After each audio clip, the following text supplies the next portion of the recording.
Hey everybody, this is Steve from Engadget, and we're looking at Windows Phone 7.8. When Microsoft announced Windows Phone 8, it said that anybody with legacy phones like the Nokia Lumia 610 that you're looking at here, or others like the Lumia 800 or 900, wouldn't be able to upgrade those phones to Windows Phone 8, and as a result, they came up with Windows Phone 7.8, which will be the very last piece of software that'll be able to run those phones. So there's really only a few things to look at here, unfortunately.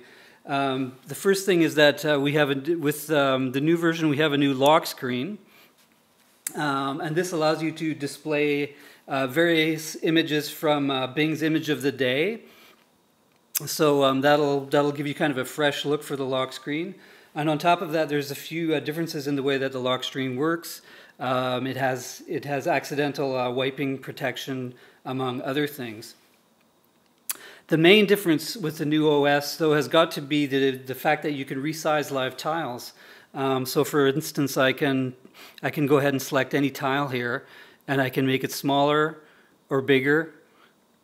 And so you have basically 3 new sizes of tiles, just as you do with Windows 8. That would mean that you could, for example, applications you use more often, that you'd like to see more information, more live information happening on the tile, like people, as I've got shown here. You would be able to make those tiles quite big, and other tiles that you don't use as often, you would be able to make quite a bit smaller, as you can see here. So that's pretty nice. That really makes the phone look exactly like Windows Phone 8 if you're just looking at it at a glance at the home screen like we are here. So that's about it. What's maybe more notable for this release is what's not in it. Namely, you're not getting a new browser, so you're still looking at Internet Explorer version 9, as you can see here. And which means that you're still looking at the same fairly slow browser as before, whereas those with Internet Explorer 10 will have a much faster browsing experience.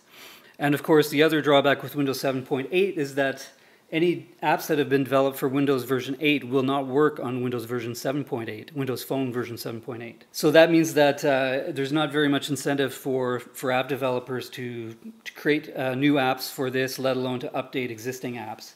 So for instance, Facebook, the version of Facebook that we're looking at here is still version 2.8, whereas those partaking in Windows Phone 8 will be able to enjoy the latest version of Facebook, which is, I believe, 4.1 or 4.2.